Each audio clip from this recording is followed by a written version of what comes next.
Kathy here. Yeah, it seems to be okay. We've got the picture now. Elaine's okay. So I'm guessing she should be able to start streaming whenever. Okay, can you start now? Can you start now, please? Yeah, she started, Amanda. Yeah. Thank you. Thanks. Hello, all. Thank you for coming today. Just to let you know, if you will be aware, this is being broadcast. And may I just ask if you can, just do try and project, because we have had some comments from members of the public that I don't think they can hear us very well. I think it's to do with the position of the furniture and how far back we are, or maybe it's just me they can't hear, and they can probably hear Councillor Storer the best. But just do try and project when speaking. In terms of apologies, in terms of membership of the committee, we've had apologies from Councillor Shergill, and invited to the meeting was also Councillors Gareth Moore and Mick Brown, and they have also provided their apologies. They are invited as members of the Task and Finish group, because it was today is very relevant to the inquiry. We're not recording, so I do apologise. Sorry, guys.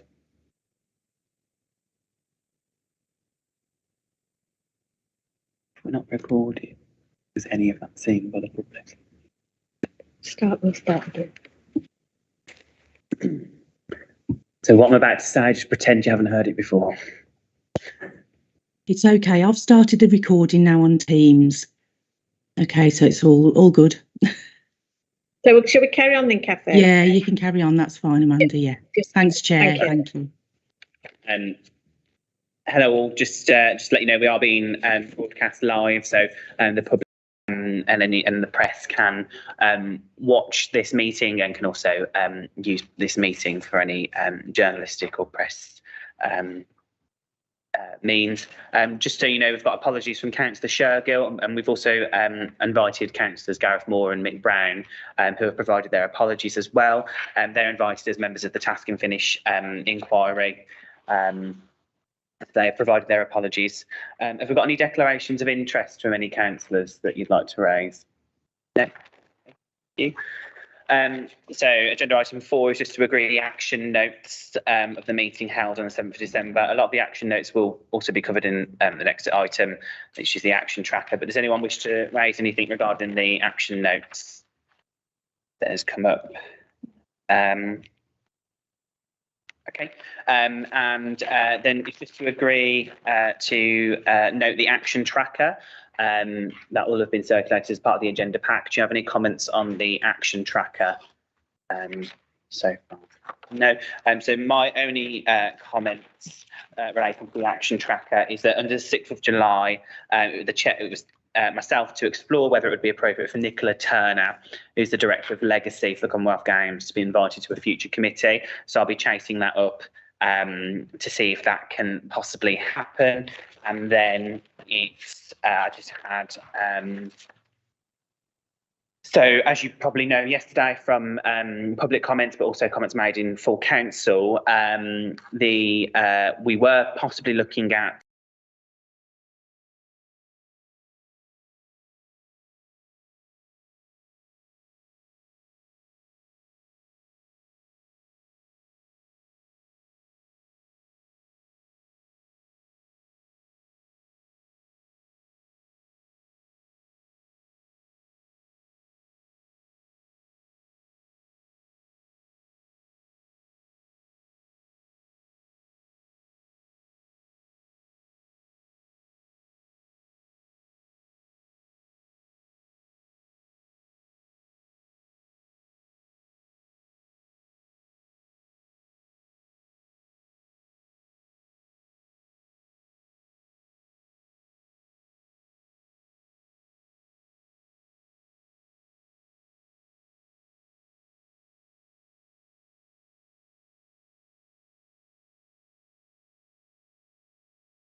Sport Birmingham. Out of the 43 active partnerships in the country, we probably feel a little bit sportier than some. The Commonwealth Games and all the connections and all the work we did with the national governing bodies reinforced that to a large degree last year, and we were happy with that. I mean, in the end, we worked really closely with many parts of the council, particularly Dave Wagg and the sports team section, Justin and the public health division, and over the last year or two with Cat Orchard and the Commonwealth Games unit. So the relationships and the fundamental purpose of our being is to work and broker partnerships. And that's what we're largely funded by Sport England to do. So Sport England largely funded by DCMS, and they pass that funding down through the network. And we're sort of their place-based system partners. Team of about 23 currently in Sport Birmingham. And we have a number of roles to play. And I thought, without going into too much detail, but please come back and ask for any further clarification, if I sort of just gave you that simple paper and outlined some of the work that we're involved in.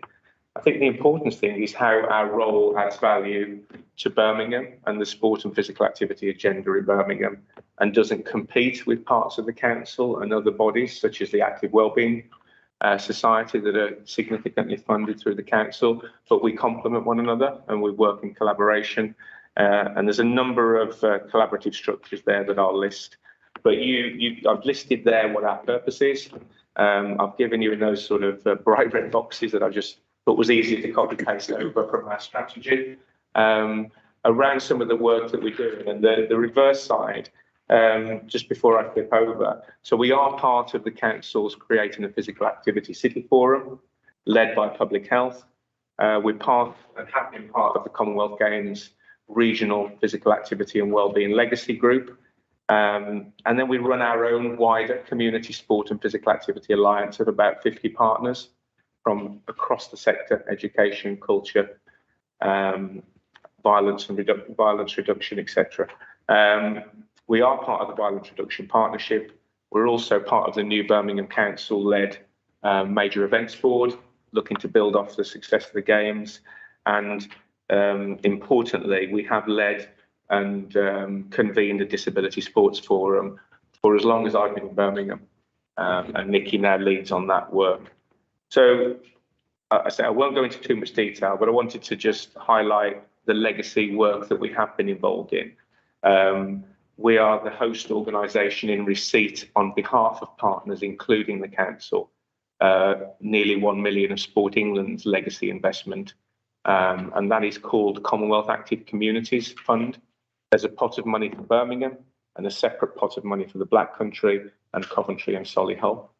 So we're in charge of convening that group, a steering and ops group, to run a number of programmes and interventions around community engagement, particularly around young people, with a very heavily focused youth agenda.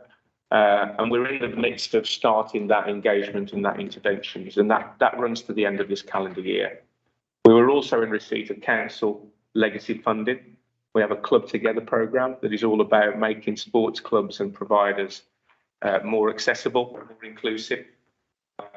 So there's work that will come back in more detail I can give you about that. And we also ran a series that some of you may have seen over the course of last year, a number of community games events in some of the more deprived and inactive parts of Birmingham. We also have the opportunity to lever as much of the national governing body investment from the legacy, which was around 6 million. And most of that is focused in the region and a lot of that in Birmingham. How can we bring that and connect that into our communities? There was also a large small grants programme that celebrated the Games, and there's also a social action young people project that we are, and Nikki's leading on, that you might know about from the organising committee called Gen 22. So a whole host of funded interventions and opportunities to get more funding to community organisations who deliver sport and physical activity. And the proportional approach that we absolutely take is to follow the insight into where there's most need. And some of that need is around target audiences, such as disabled people. Some of it is around target geographies where there is greater level of deprivation. And there are and below that, there are just a number of other areas that we do. Most of the work is focusing on tackling inequalities. There's a number of live mental health, mental wellbeing projects. Again, Nikki leading on one of those. There are a number of youth interventions. There's a lot of work we do with schools. There's close on a couple of million coming through us over the next few years as new funding to help schools be incentivized to open their facilities up to communities and more community use. And that's about recognizing that we have a lot of assets. There's no more money to build new facilities that I know of. So you're then looking into how we can make the most of what we do have and what can we do to overcome some of the barriers that schools may have, understandably, to open up to community. What we brand as workforce, but we're talking about people. We're talking about those people who are maybe coaches, volunteers, mentors, community activators, anyone who wants to put on and provide and deliver sport and physical activity. And we have a number of learning platforms and tools that we enable those people to work through, and the community organisations themselves to work through. So that's just to give you a little bit of a flavour of who we are, what we do, and from that you might be able to, what we don't do. We're not involved with facilities. We're not involved with any delivery directly, but we're here to help everyone else do as best the job as they can, a safer job, as an inclusive a job as they can, if they're providing sport and physical activity, especially in the areas that we talked about where there's a proportionate need or a proportionate opportunity. So I hope that just gives you just a little sense of what we're here for. I'm happy to take any questions as we go. Yeah. So did you have more to continue from Not this point? for me, and then Nikki is obviously going to speak through the presentation with the detail of what you actually asked. Brilliant. So there's been a bit of an introduction from Mike Chamberlain there, just on who Sport Birmingham are. I think it's best if we allow Nikki to continue, and then we'll come back to questions and comments at the end. And I'm sure there'll be enough time for multiple questions and comments if members wish. Is that all right with you guys? Yeah. Cool. If we take it away to Nikki, please. Thank you. So we've kind of gone through some of the points you sent across, and there were some that we felt like we weren't able to contribute to. So I've just kind of picked out kind of the main points that I feel that we're able to provide a bit more information on. So just as a bit of a starting point, really, it's just to give a bit of an overview of kind of levels of participation in sport and physical activity for people with a disability. This information is taken from the Active Lives survey, which Sport England kind of manage. It's an annual survey. The next data is going to be published in April this year, so that might be a bit more accurate in terms of kind of post-legacy information. But so there's 44.6% of people in Birmingham with a disability or long-term health condition who are inactive, which is less than 30 minutes a week. And that's in comparison to 28% who are inactive who don't have a disability. So that's quite a big difference there. Can move on to the next slide. So in terms of disability provision in the city, we've been given a fund. We've had it for a couple of years now. Started as can't even think what it was called initially, Tackling Inequalities, and now has moved to Together Fund. And there was a particular focus on this fund around disability and long-term health conditions. So Sport Birmingham received this pot of funding from Sport England, where community clubs, groups, organisations could apply in for it.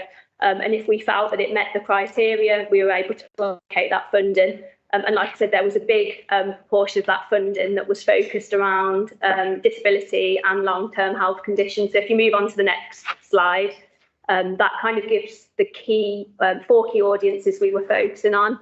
And from those pots of kind of funding that we've given out, the next slide gives a bit of a map of where we allocated that funding. So hopefully it'll be helpful for you to see where there's projects happening across the city focused around disability. So out of that funding that we've allocated so far, 21 of those groups were focused around supporting people with a disability or long-term health condition.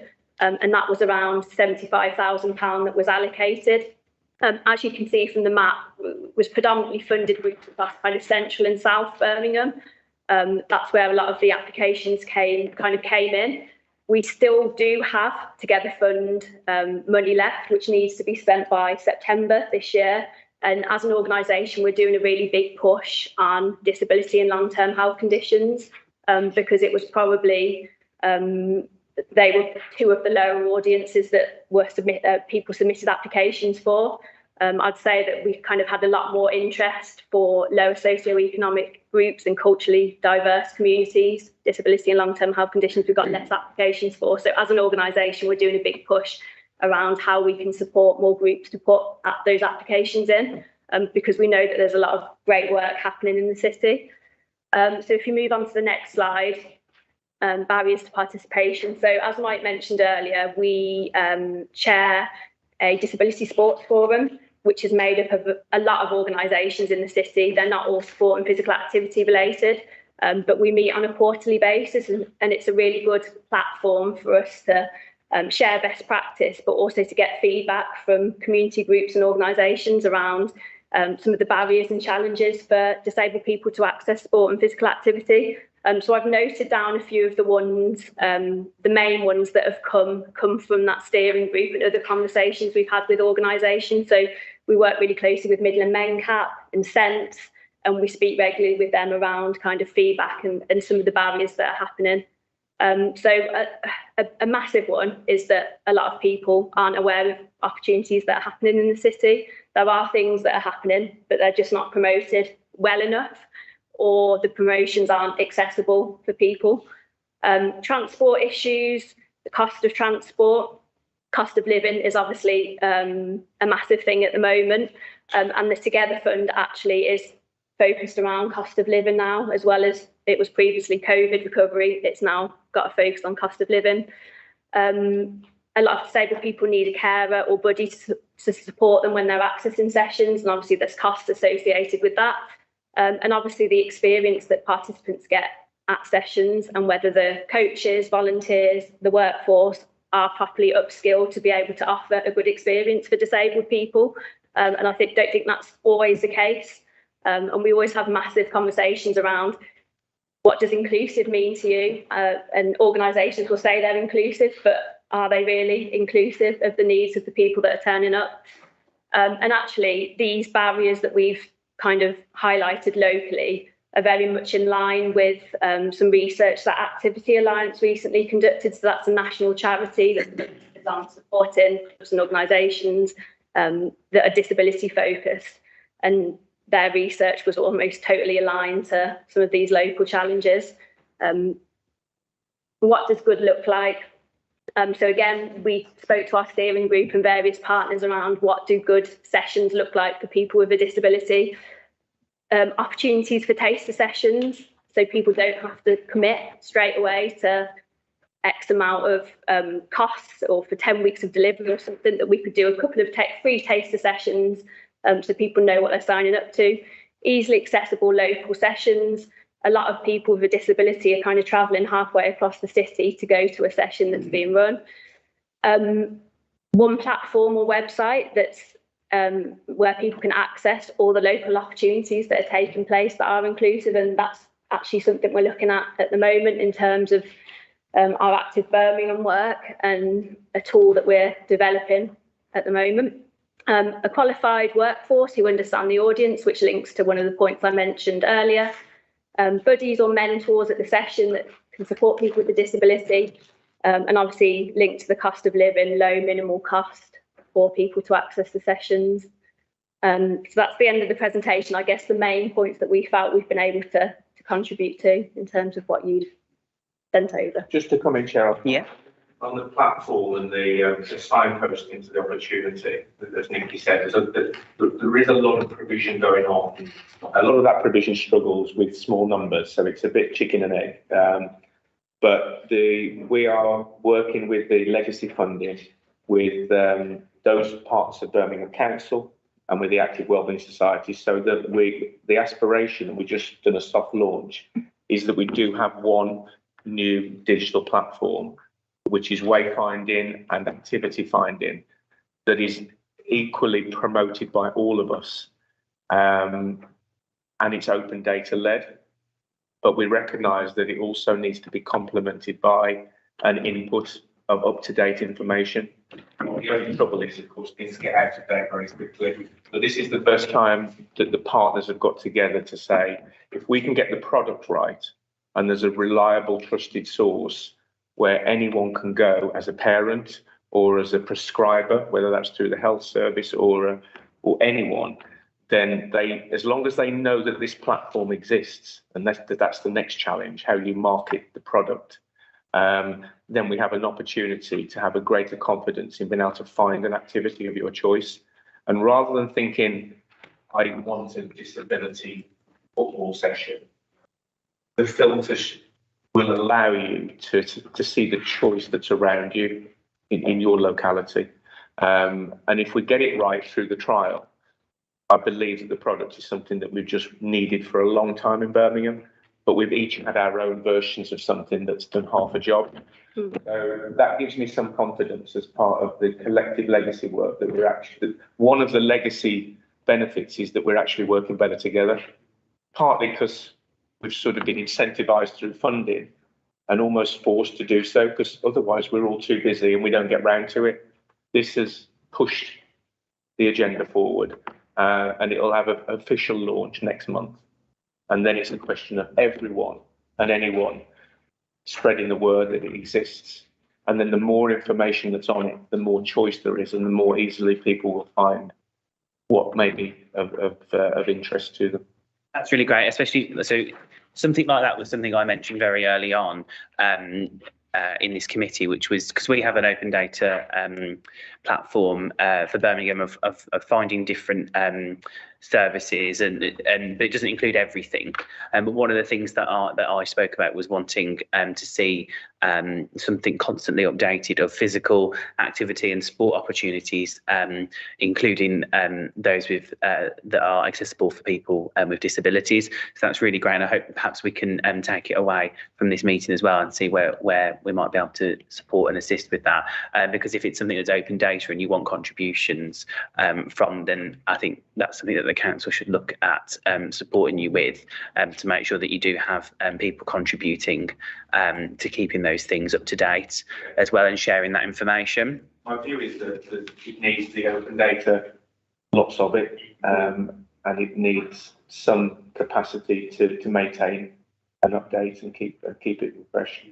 There are a couple of other areas in the country that public health are funding that work to maintain and sustain the quality of it, because I'd hate for us to have a great product for a couple of years and then the funding dries up and it just withers away. So that's what we're minded to do, to find a sustainable, efficient enough means of promoting it as well for use. Because as you mentioned in your barriers of participation, it's knowing about those opportunities and having them promoted equally.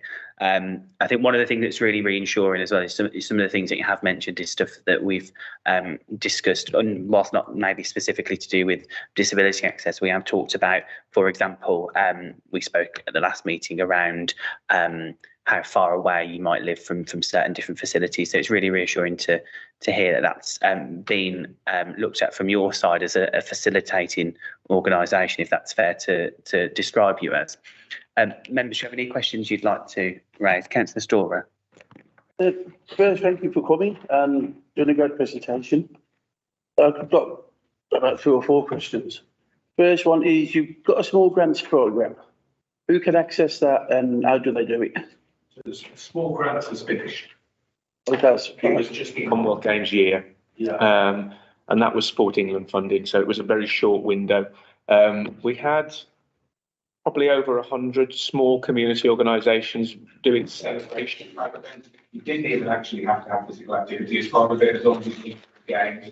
I think the important one now is the Together Fund that Nikki talked about has got a couple of £100,000 in it. So we're not short of funding. We've got a very short window to get that money spent and committed by the end of the financial year, and wrapped up with the activation by the autumn. So that goes up to £10,000 awards. And we're looking at how we can best spend that and spread the news about that. Is there anything more? Yeah, no, that's probably it at that point. At this point, yeah. So I think delivery has to happen by the end of September. And like Mike said, you can apply for up to £10,000. I think on average, most community organisations apply for kind of around 2.5 to 4, but that's not to say it couldn't go up to £10,000 if we thought it. The only trouble, I mean, we've had a lot of money in Commonwealth Games year, and the only trouble is obviously the conditions, the stipulations on how quickly you've got to spend it and how it can be spent. I would say with this Tack Together fund, it's a little bit more open. As long as the audiences are being targeted and the organisation that's bidding is set up and constituted in a way that they can receive grant funding, i.e. there's no one with no person with significant control and etc.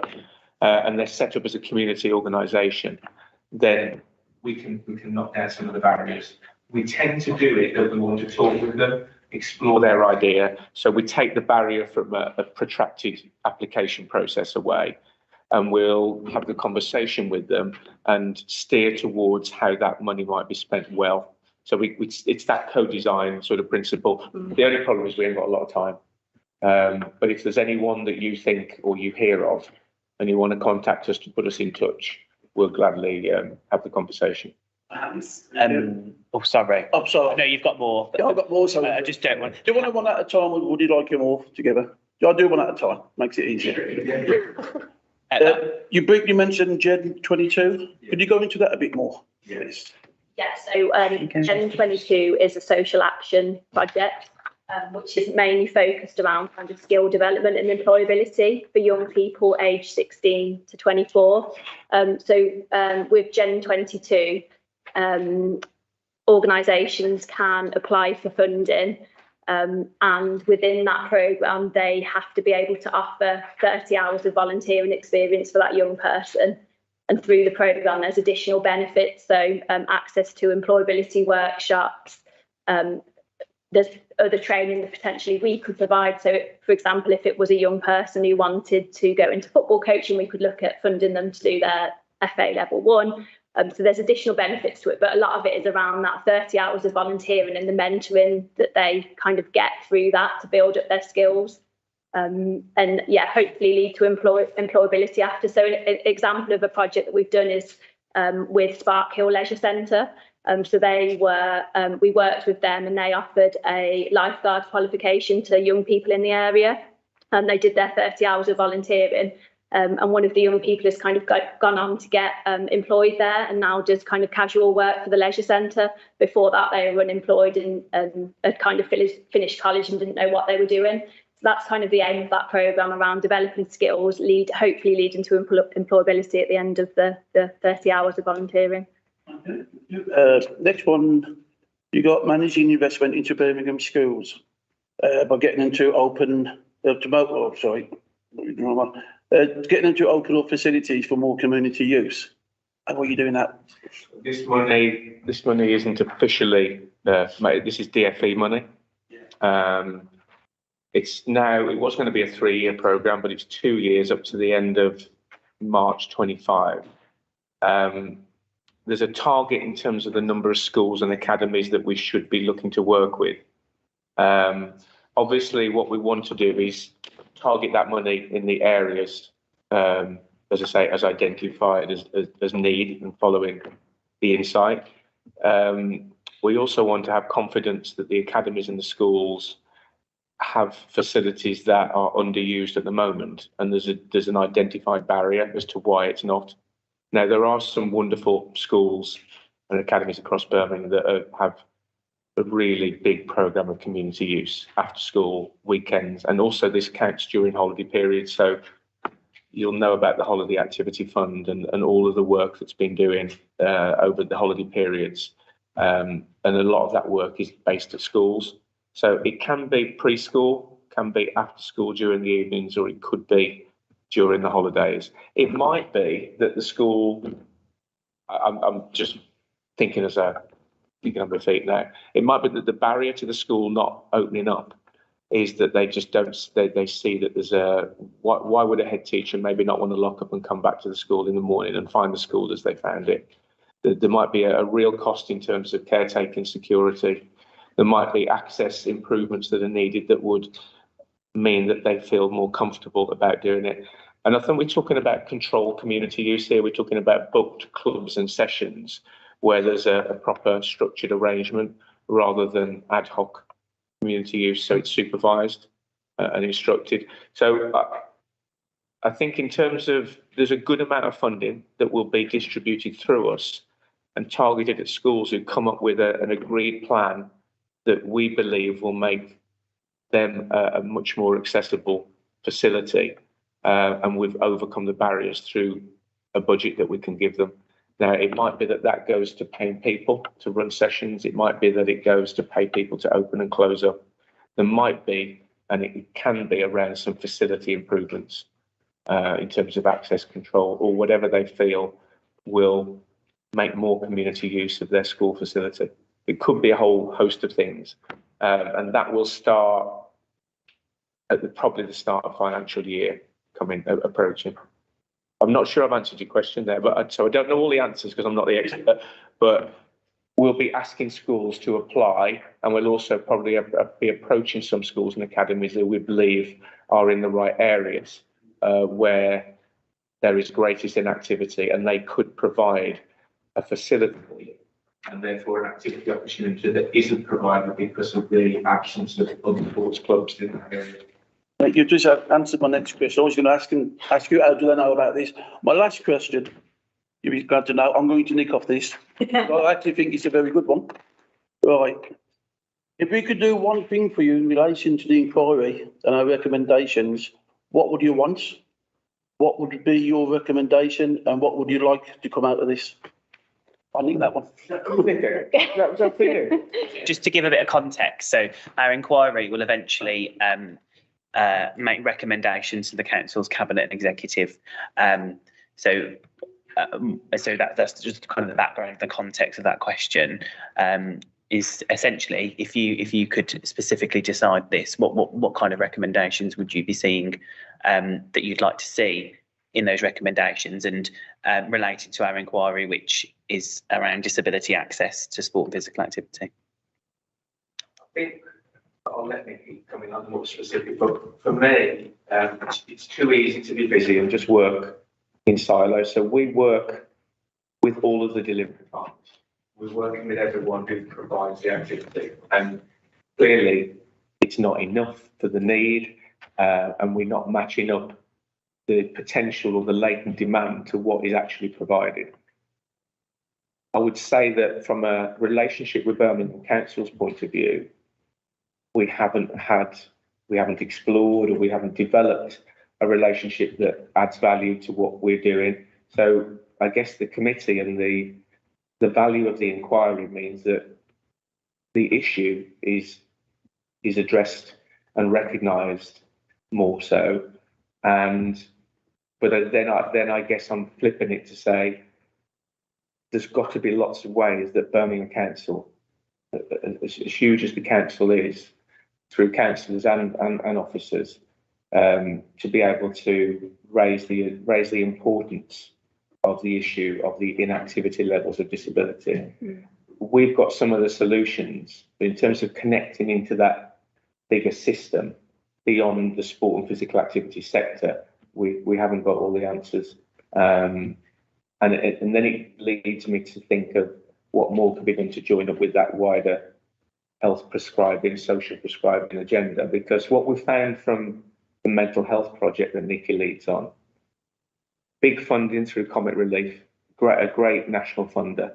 What we found is that working with the Mental Health Trust and working with Newman University, we found that dealing with patients who've had clinical mental health and having them signposted into quality assured activity, and the in-depth nature of the amount of time and funding that's been necessary to find a mix of activity providers, and then have the consultation and open the opportunity up with an individual to then take them, mentor them, lead them to that activity, support them through that, it's high maintenance, it's high yards, it's hard yards, and it costs a lot of money.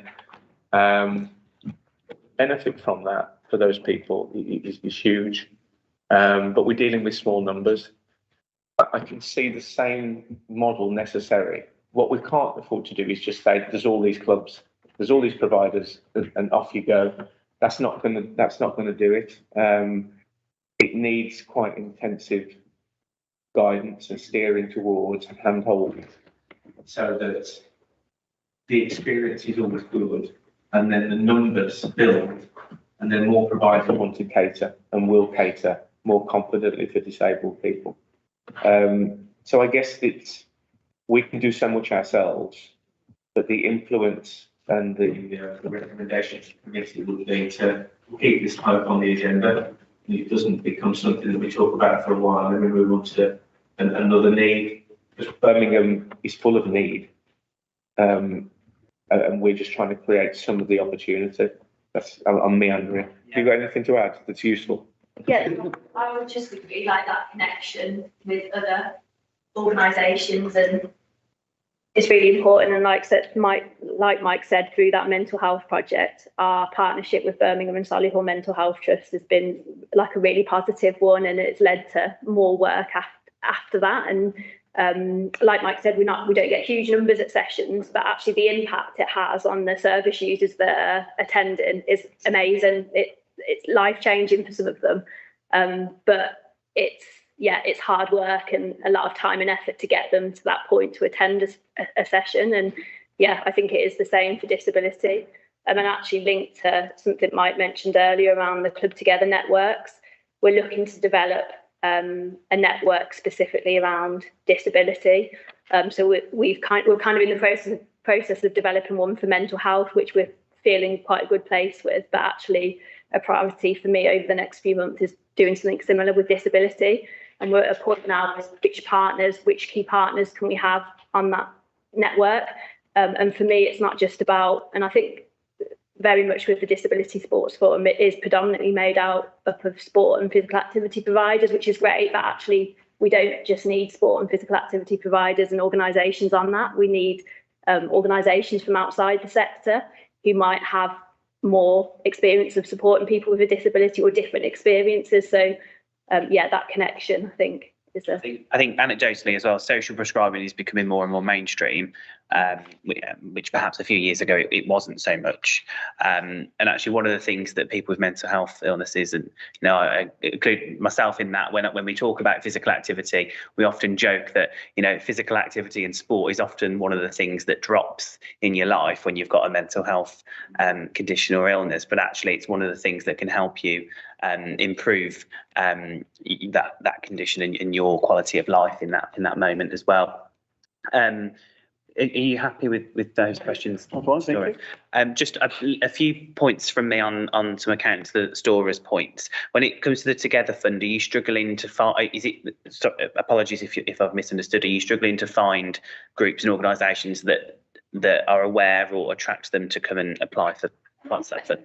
I think that might be part of the reason. So I guess with Together Fund, part of it is around us approaching organisations who we know are supporting but actually might not have thought that they could put in an application. Or I think a lot of it is us encouraging organisations to maybe think a bit differently about how what they're doing could still be relevant to Together Fund. So part of it is us finding organisations or being aware. And I think it's probably fair to say in terms of disability and long-term health conditions, we know a certain amount of things that are happening in the city. But for me, I feel like there's so much more going on that we don't know, and we're only as good as what we know. And I think this connection is really good for me in terms of potentially finding out more groups and organisations that are doing stuff, really good things that we just don't know about. So part of it will be us approaching organisations, but it is an open application process that anyone can apply into as well. Perhaps outside of this meeting, you could share some more information about the Together Fund, and I can, and I'm sure the committee would agree that it'd be useful if we could try and get the council to approach different organisations that we think might be might benefit as well, to make sure we get that money spent in the time frame that you've got. You've got like a slide which details all of the criteria. So I can Brilliant. We're reminded that some community organisations in the past have been put off applying for funding because they come with so It can be many- difficult, yeah. The application process is really, you know, a big put off. So this is different now. Funding is that the funders have listened, and we're permitted now to support people and help organisations with their bids. It's much more sensible. It's much more inclusive. Especially when these organisations are voluntary based a lot of times as well. It can be quite time consuming, can't it? And it needn't be a big paper form. We can help complete that. a lot of it is just like literally a telephone conversation with someone, and we'll start writing it, what, like the kind of matching up what they're saying to the criteria, and that's as simple as it is. It's not a long In the schools and academies we were talking about earlier, I think is that you can use for sport and physical activity, and actually a lot of these buildings are quite old. So is there a guise to make these more accessible for those disability groups which may want to use those spaces if they were to? Is that kind of the idea? It can be. I mean, and I guess the ceiling of the fund just depends on that level of change of facility that's needed. If it's too much of a capital project, then we're a little bit stuck in terms of the level of the funding. But it's a possibility. But it's a possibility, and I suppose some funding might leave a further investment and move a plan towards that. Okay, thank you very much. Did you have a question? Yeah. I'll come to you, and then I'll come to you, Councillor Harries. Is that okay? Thanks for coming, guys. And no, I think partially answered my question, but I think one of the big ways, just before I get to big ways I think we can help young people in this city, certainly with regards to sports, is after school clubs. And it's a bit of a shame hearing about the facilities and the opening, but I know you gave some reasons why. But in regards to Sports Birmingham and what your experiences are, I know you listed some, but is it the schools that are giving pushback themselves, or do you find schools are not offering their facilities as much, or is it just you always find it's you having to go to the schools rather than the schools come to you? Because one of the biggest issues in my ward, you speak to any parent, they'll say there's not enough for my kids to do. And sadly, some parts have antisocial behaviour. And I noticed you mentioned chaperoning and the Make a Difference. I think one of the big ways to solve that is keeping kids in school. It's a safe facility, we know. Obviously, get the external partners in. But what's your experiences with that with the schools? Yeah, there is a mix. In a lot of our work in schools used to be about monitoring the sport premium, the additional funding, but at primary level, let's start with primary. Because primary schools have quite an additional amount of funding. Now, I've not been a governor of a school, and I've got a teenage daughter presently and one that's grown up and flew the roost. But I've been talking to parents with young children in schools. Schools are committed. They have to put a plan to how they're going to use that additional funding. And it's not an insignificant amount of funding, especially if there are multiple form entry primary school. And a lot of schools will say wonderful things in their plan. And then you look at what's put on after and before school, and often is charged as well. That's a barrier, and it feels unnecessary. I have spoken years ago to head teachers who feel that the accountability for that additional funding for sport and physical activity is something that they don't need. They've got more than enough on, and that's I wouldn't criticise the pressures on the head teacher, but I do know that we believe in a more enriched curriculum that is PE and school sport, which includes after school provision. And it shouldn't just be about a little bit of football, and it certainly shouldn't be about football for boys, which it has been in the past. There's a lot more that we believe that schools can do to embrace the value of that more enriched curriculum that has sport and wider arts. But I don't pretend to not know the pressures from their Ofsted inspections, and Ofsted only very lightly marks and looks at the provision of sport and physical activity against their plans. I think there's some wonderful schools though that embrace that, and they also do great young leaders programs, and they commit to that in and around the school day, and it's great to see. it's just hard to say to another school or again, look at what they're doing. We do teacher conferences, school conferences, and showcase and benchmark good behaviour without saying, why aren't you doing this, and being critical. And we employ a PE advisor who tries to gently influence the head about what the opportunities are to spend that money wisely.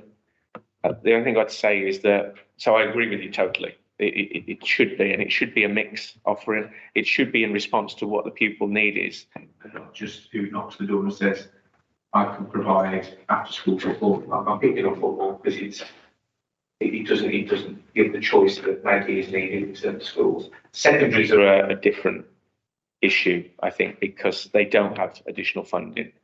They face other challenges of drop off at teenage years, and I guess a much more complex issue, which I'm not really in a good position an experienced position to answer yet.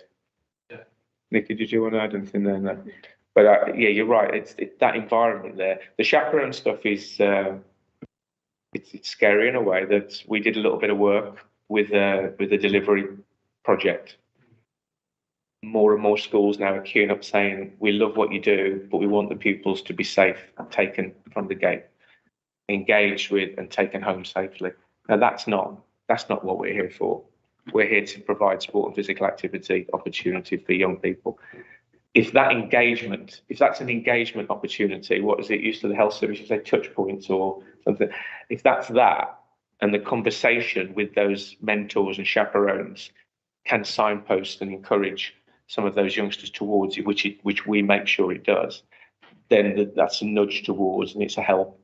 But the schools want to pay us just to get kids safely away from the gates. That's not the purpose then. Yeah.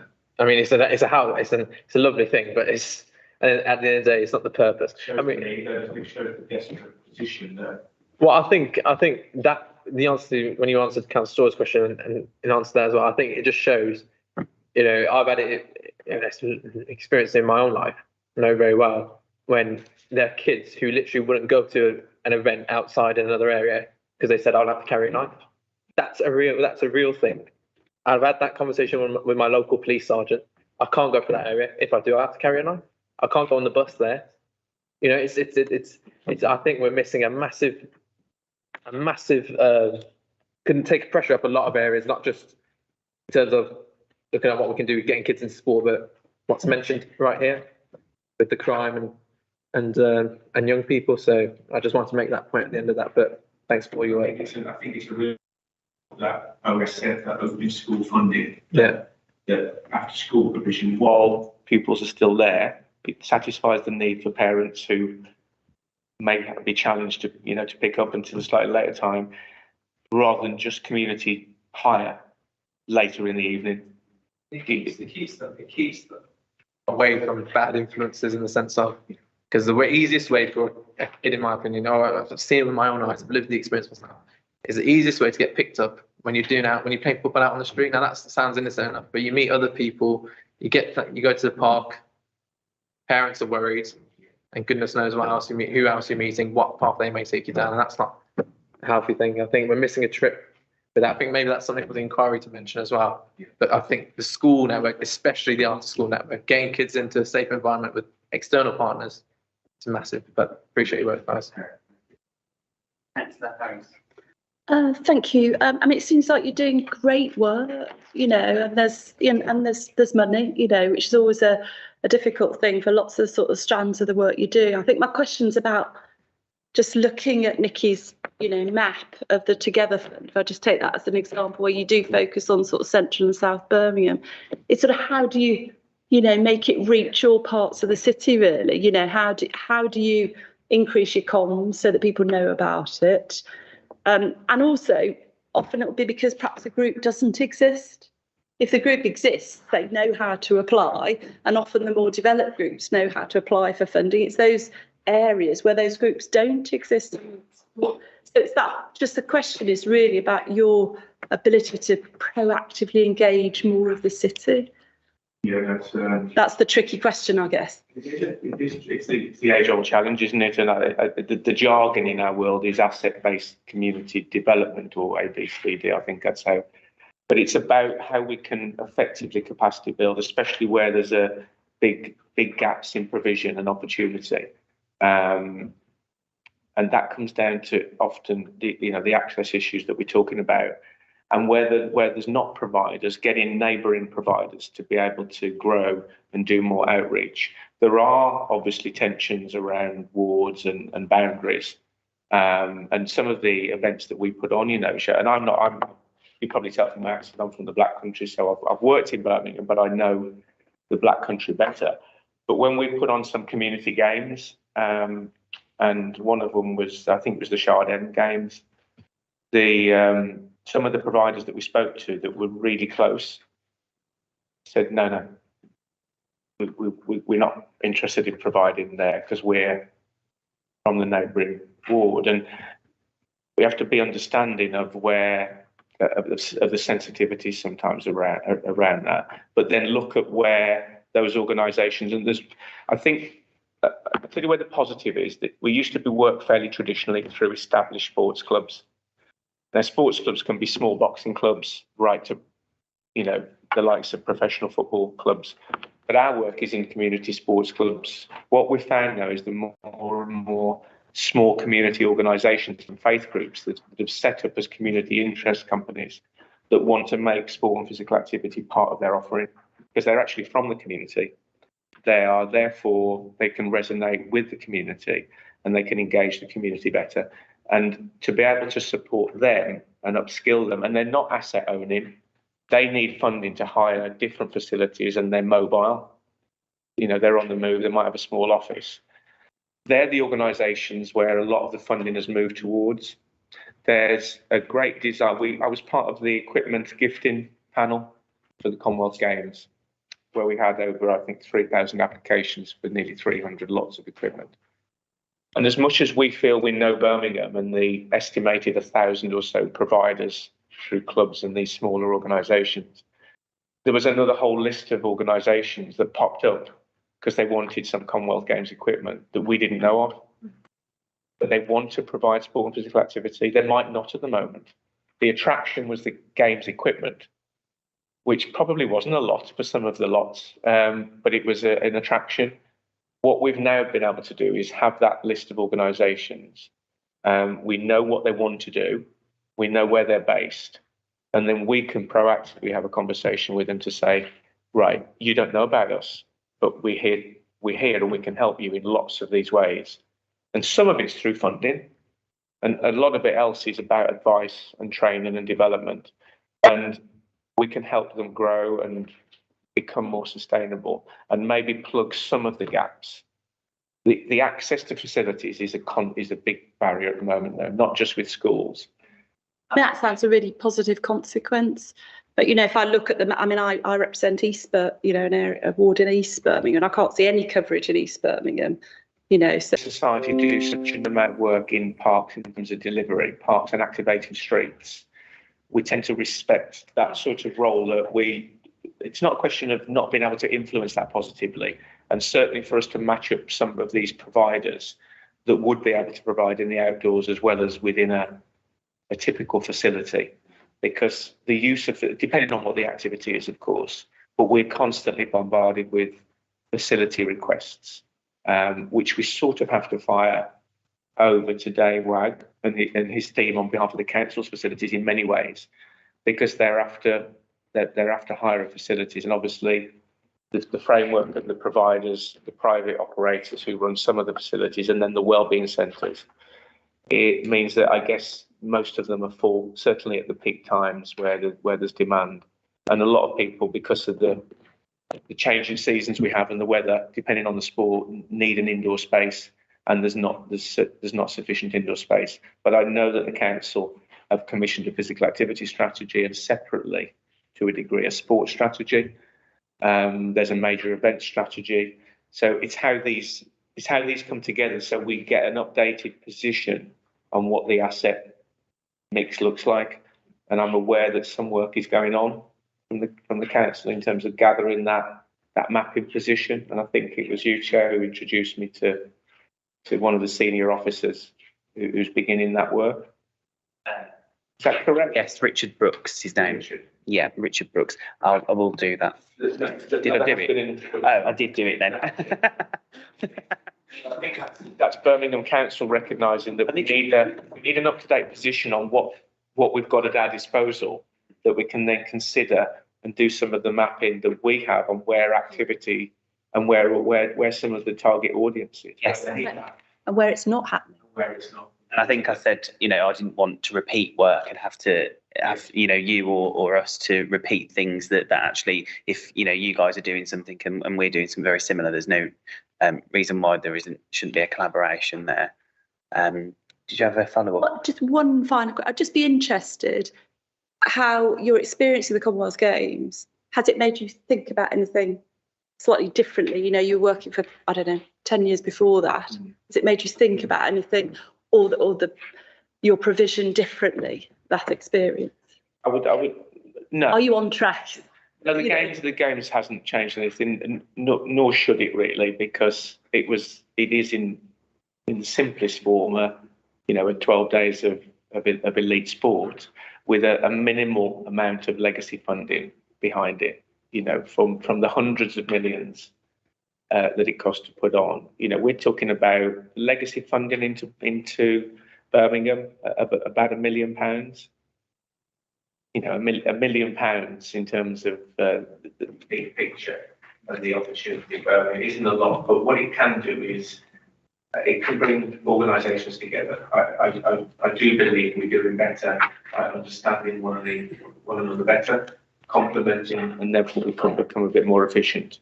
And we understand our roles, the roles that we have to play. But realistically, it's not sufficient. And then you have that Wimbledon effect where we're into another calendar year now, and the Games is behind us. There are some structural positive changes, such as the Major Events Board. If Birmingham and its partners, and that board has got a really good mix of partners, if it's serious about looking at events and continuing to host a mixture of events that resonate with the communities and attract the communities, then that inspirational effect can continue, and it's not just a huge event and then it drops off a cliff. Of course, there was lots of criticism from communities about the connectivity to the Games, but there were a lot of efforts made in a very short amount of time to try and do that engagement. But it's sort of never enough. So it is quite open to criticism in terms of that reach. I think we as an organisation are absolutely committed to proportionally put our time and energy and investment into the areas where we know there is a lack of opportunity and where, as I say, most of the challenges are. And that follows the public health's insights around infertility, deprivation, provision or lack of. So we would probably make no apology that we're not going to spend a lot of time or effort in some coalfield, for example. But not exclusively, because there might be providers in some coalfield who do wonderful work for disabled people, for instance. Yeah, there are 2 schemes, aren't there? So we have to be careful not to focus everything. Like the nuance of it. Just those. In terms of our legacy funding, that is focused on 5 wards only. So that is really specific. You can ask me to name them down. You're not. I wouldn't have done if you did. I think it was Lazells, Castlevale, Heartland. Heartlands, Sparkbrook, and Sparkbrook, Borselith, and Allen Rock. Yeah. Yeah, that's good. That's good for me as a yam. Just clarify. So that was 5 wards that you guys are focusing legacy funding on. Yeah. That's the Sport England legacy funding, and we will drill down to that more focused geography. Clearly, neighbouring wards are almost, in some cases, following a similar profile. So we'll spin that up. As much as we think about wards, the people that live in wards don't often take the ward boundaries very seriously. So I think, there will be a crossover there. I think one of the one of the, sorry, did you have any? Yeah, thank you. Thanks very much. Thank you. In terms of we spoke a little bit earlier about different organisations, and you spoke about some of the organisations that you funded to do with disability access with the Together Fund. But could you describe some of the best practice around the city, or even outside of the city, that you might know of to do with disability access to sport and physical activity, from both the perspective of participating, but also from spectating, if you are aware of any as well? Spectating, I don't think is, I'm not sure, I won't be able to comment on spectating. Do you mean in terms of like the delivery of a session? Groups or organisations that you know of that actually you would point to as an example of best practice? So we do, I think I mentioned we do quite a lot with Midland MenCap, and I think it mentioned it, like one of the main points is around that workforce and the people that are at the session to support people with a disability. And that's if someone with a disability goes to a session and they don't feel like they're getting the appropriate support and people don't understand them or can't relate to them, I think that's a massive thing. So obviously with Midland MenCap, an organisation like that, their workforce is kind of, they know exactly what they're doing and the support that they need to provide. So workforce is a massive thing. And then the second one was around the carers and buddies and mentors at the session. So being able to provide that additional support for people with a disability at a session. So I think for me, it's not just around disability specific provision, because some people with a disability don't want to go to a disability specific session. They want to be able to access a mainstream session and know that they're going to go and be able to have support to access that. So they're the two key things that kind of came up, that qualified workforce who understood and was able to provide, but actually that additional support with buddies and mentors. And that might be at the session, but it might be supporting getting them out of the house to get to that session, because I think that's a massive barrier, is that initial leaving the house and making your way to the session. It's not just about being at the session. I think, you pointed to, making those mainstream spaces more accessible is an example of facilitating that as well. I think on the legacy stuff, sorry, I just remembered, I think, as much as money is important when it comes to legacy funding, I think we've got to remember some of the things that have happened because of the idea of legacy. So for example, this inquiry I don't think would exist if the Commonwealth Games didn't happen in Birmingham, because it is what I think one of the initial conversations around what we would do in terms of inquiry was based off of the commentary in the press around accessibility to do with the Commonwealth Games, but also the best practice of the Commonwealth Games in terms of it being one of the most integrated sporting events for disabled access, but also the spectating side, which wouldn't have come about without the Commonwealth Games being in the city. So I think we've got to try and think of those opportunities, but also keep that in the minds of people when we talk about the legacy, and make sure that the council is delivering on that idea of legacy that keeps being spoken about as well. Does anyone else want to ask any other questions, or does anyone who's already asked want to provide anything else? It's just a final one from me, which is around schools and academies. So with the what was the fund called again? The open school facilities. So in an ideal world, if all of those facilities were opened in Birmingham, and obviously that's not going to happen just based off of this fund, but if that did happen, how accessible do you think those facilities would be, and in terms of how far behind might we be in ensuring that as many of those facilities as possible are already accessible, or do you think there would be a massive amount of work to make sure that they would need extra work to be able to be accessible for people with disabilities? Yeah, I mean, I'll happily come back to the committee with some detail. Again, that's a complicated question. Just to give you an idea of the scale, because it may be that if the target is 50 schools out of, I don't know, off the top of my head, probably around 400 or 500. Okay.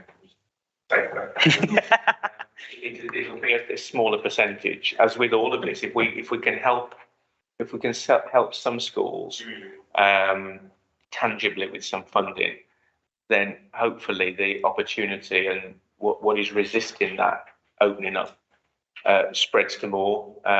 This is a couple of years of funding, so we've got a good we've got a good go at this, and we have had a small amount before, but it was such a small window to spend it during lockdown times.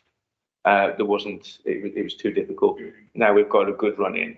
It will be announced and the deal will be signed any day now. But we're already looking at the capacity that we need to make sure that we get to the right schools. But it'll be useful for me to check the total amount of the money and the target. I think there's targets on schools and pupils to benefit. So I can give you a price back, which will, I guess, give an idea of the impact and the sort of levels of awards that might go to schools. But the schools themselves will be open to be able to put in make their case as to what they feel will make the biggest effect. And I guess some schools will focus on holiday activity and opening up during holiday and the costs associated with them opening up. And others will focus hopefully on some after school and some evening provision and or weekend provision, and there'll be a mix. But because this has been invested in all over the country, so 43 active partnerships will have similar, proportionate funding based on their on the number of schools in the area. Then there'll be some work going on to evaluate what's effective and what's learned as the programme develops, and there'll be some sharing across areas as well. So it's not like we're just giving it and hand it out as quickly as we can. We want to make it as effective as possible. There are some certain outcomes that are expected, not just outputs. Mm-hmm. So I'll get a summary doc as an action. That'd be fair, but I can share it with the committee. It would be silly if you guessed. No, that's okay. And in terms of, you mentioned, sorry, one more question from me. You highlighted earlier the disparity between how many people aren't accessing physical activity or sport compared to people who aren't disabled. Are there any particular disabilities that you anticipate or know of that are particularly struggling to access? Because one of the things that I made very clear when we started this inquiry was that we didn't want to just specifically look at physical disabilities, but actually learning needs as well and other disabilities that exist. From the steering group, the Disability Sports Forum which is a range of partners, I personally haven't had feedback to say it's more prominent in physical disability than kind of learning disability. And as an organisation, we wouldn't say that we worked more with physical disability. So for us, it's a priority either way, but I haven't heard anything. And actually, when the Active Lives data is published again in April, we probably could break it down more for disability. So if it was useful for us to be able to share that when that data comes out, there probably is a more detailed breakdown we could get for each disability. That was more just a kind of generic one, but perhaps when that data does come out, there's an opportunity as well when some time has passed that you might be willing to come back or meet with me or other members of the committee separately, whatever the committee would like, if you guys would be willing to do that. Welcome to take close to the committee. I think depending on the topic area, would be surprised. Definitely. Something we could help. And our general remit, whilst this inquiry is to do with the legacy of the games in terms of disability access, our general remit also includes physical activity and culture in addition to the legacy of the games as well. So we've got quite a broad remit in relation to you guys too. One spotlight at the moment is Nicky's just finished a project with British Blind Sports, a project called See My Voice, and we're also leading on the volunteering for the International Blind Games next year. So that gives a great opportunity to highlight visual impairment. Using a big event, but talking about legacy a year or so back from the start of that event. And that is a change because too often a big event has come to Birmingham and there's been a little bit of mobilisation around school activation in the week or two before the event. It's all been a bit last minute. I think what the Commonwealth Games has done is said, you know what, we need to be talking about the legacy opportunity at the start of bidding for an event. At least when we secure it, let's talk about it in all the lead up to that event. And then a whole host of things can be done. And some of the learning of the things that were successful and did gain some traction through the organising committee and the council's work pre the main event, the one we just had, can be mirrored like we're doing now for the the World Trampolining Championships and others coming up. But I think that calendar of events coming up gives us a bit of a sight to where we can think, you know what, there's an area there we can do some targeted work around some audiences and connect them into that event. And if we're conscious of the inclusive angle on all of that, then that can only be positive in terms of inspiring. But what we don't want to do, we've traditionally put on Birmingham Inclusive Sports Festivals. We've got all of the providers across the region together at the University of Birmingham or at Villa. We've used a big venue. We've had a great day, you know, and some wonderful experiences. We need to be confident that if we do showcase events and support accessible games, that we can confidently signpost anyone who's attended to an activity that's going and taking part every week or so. Else it's just bringing people from outside the region and the governing bodies together to have a nice day. But detrimentally, it can raise expectations and then there's no provision to follow up. So we'd love to have the events. They're great, but have them with the confidence that it means something afterwards as well. Thank you. That is something we've always done, but we've checked ourselves on the value of that. If it doesn't have a continuation thereafter, it's fair to say that. Yeah. Any final questions? I will give you one more opportunity. Brilliant. Thank you very much to both of you, Mike and Nikki. One thing I've really enjoyed is the detail that you've provided in all your answers. It's been really appreciated. But no, all of your answers to our questions and comments have been really, really detailed, and we really appreciate that. So thank you very much to you guys. I will allow you to leave, but I'm sure we'll continue talking as well, because I know I'd appreciate that. Yeah, you can. Do you know what? If I was in your position, I'd be worried as well. No, thank you very much, guys, and hope you have a good day. And we'll talk soon as well. All right. Thank you. Thank you, everyone, for your contribution there. So we'll just move to the work programme, which is to agree the work programme. Sorry, guys. Thank you. Thank you. So just to agree the work programme and be updated on the Commonwealth Games Legacy Inquiry Task and Finish Group. So just as an update in terms of where we're at with the submissions for the inquiry. So that closes on the 13th of January, this Friday, for people who are disabled or their carers or someone representing them to provide evidence and submission. We did have a document that was produced from the scrutiny team regarding what those responses were, and that was as of the 14th of December, but I'm sure after the 13th we can have a final update on that, and we can share that with the committee too. The Task and Finish group will be visiting the Alexander Stadium to look at accessibility, how accessible it is as a stadium, and obviously we'd like to provide that option, that invite to you guys as well as committee members, even though you aren't necessarily part of the inquiry. We'd like to provide that invite to you. So At the 25th of January. 25th of January. Say that again. 25th of January, yes. So we're looking to meet from 11 a.m. on that day, either at Alexander Stadium or we can make arrangements from here. I think the best thing to do would be if I could ask that you all provide availability, do you know that's best, by email as soon as possible when Amanda emails. That would be great, but we are looking from the availability provided to us by Dave Wagg was from 11 a.m. But Amanda will email members of the committee to ask for your availability for that. That's okay. We are meeting with some organisations who would like to provide evidence as organisations and as representatives of groups of people with disabilities. And one of them is as Councillor Bernasconi mentioned, we will be liaising with his Deaf World and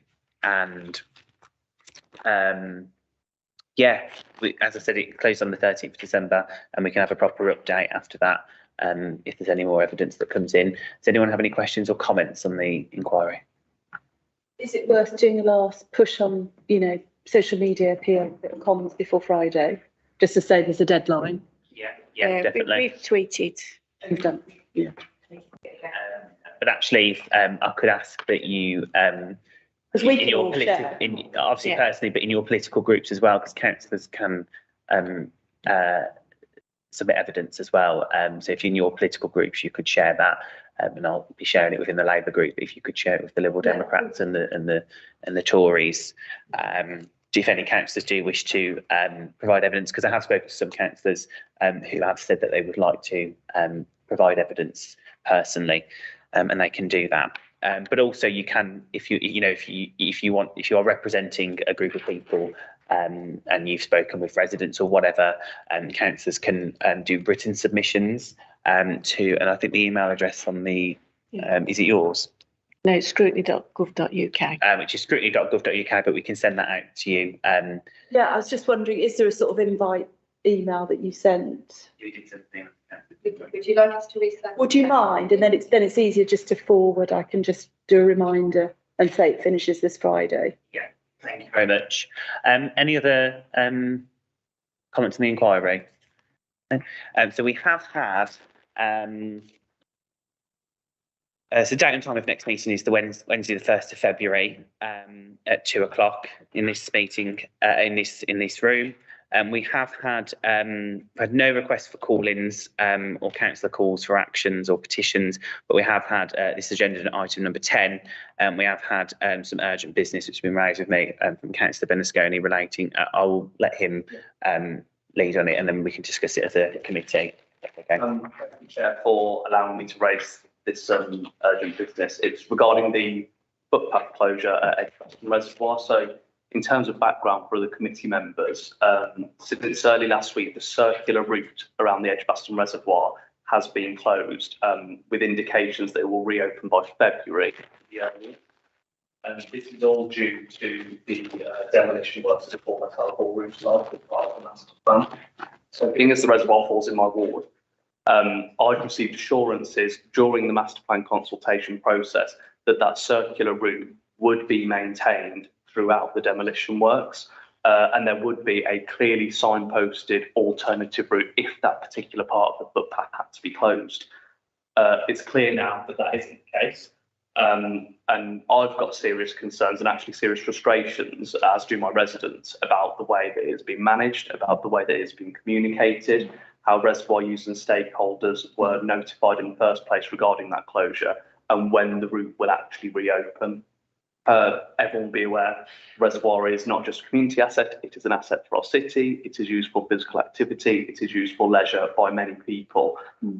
Just as one example, the park run that was scheduled to take place on Saturday, that takes place around the reservoir, has been cancelled. It will be cancelled for the foreseeable future until that circular route reopens. So in terms of what's been happening since the closure last week, Councillor Ian Ward, the leader, has been working to get it resolved. Councillor Thompson, my ward colleague, and myself have written to the Chief Executive, but still the route remains closed. So I was hoping, Chair, you might consider maybe inviting an officer to the next committee meeting to answer some questions about this, or an alternative option if you don't do that. So the next, as in the work programme, we are looking at evidence gathering again. So today was an example of evidence gathering, but I think it would be no harm for us as a committee to ask the relevant officer to provide a written report perhaps sooner than the 1st of February. To explain the situation so far, but also I think there's some best practice learning here about other spaces in the city which may have to be closed for any particular reason, particularly as you described, its usage and the alternative provision that you said should have been signposted. So if the committee is content with asking the relevant officer to provide a written update to the committee and to Councillor Bernasconi, and to see what solutions can be to sort it out as soon as possible. I think it's really important we discuss it because it is a destination, not just the people who live in that part. Around there, drive to do that. Have they actually closed the entire route? So the route is closed from where the Midland Sailing Club is. Yeah. From the dam all the way round to the Tower Ballroom. Now, I imagine it's been done so that people don't just see it's a short distance and try and hop over barriers or try and navigate it in a different way. So you closed can, a larger there's part. sort of 2/3 of it you can. Yes. Having run and walked around there many, many times, you can use 2/3 of it. And, you still can make a circular route as such, but it involves you going out into the road, around Austin Street, adding another, 10, 15 minutes to your journey. And the assurances that we received before Christmas were that, there was potential that it would be diverted around the Tower Ballroom car park maybe once it had been demolished past the Sea Cadets, but unfortunately that hasn't materialised. And is it hampering the Sea Cadets or the Sailing Club? As far as I know, it hasn't hampered the Sailing Club. I'm not sure because the Sea Cadets actually falls into Ladywood Ward, so I've not had much interaction with them on it. So, to discuss it. yeah, I would be happy to discuss it in a committee meeting in the future. But I think because of the work programme as it is, I think if this is a particularly hot issue that perhaps comes up in other areas, we can look at discussing it. Similar to how we were going to discuss the car parking charges and that. But what I think would be best in this circumstance, just because of the work programme as it is to have a written report. And actually, I was just speaking with Amelia. If we asked for a written report by the next meeting, it would have to be provided to us within the 7 days. No, I think the date for papers would be the top of my head about the 24th. So you would have that written report by the 24th. And actually, if we have had time at the end of this meeting, I would allow opportunity at the end of that meeting to discuss that if you weren't content with that report. Is that acceptable? That's fine. I've just forwarded the joint letter that myself and Councillor Thompson sent to the Chief Executive to all three, just to help you helpful. Okay.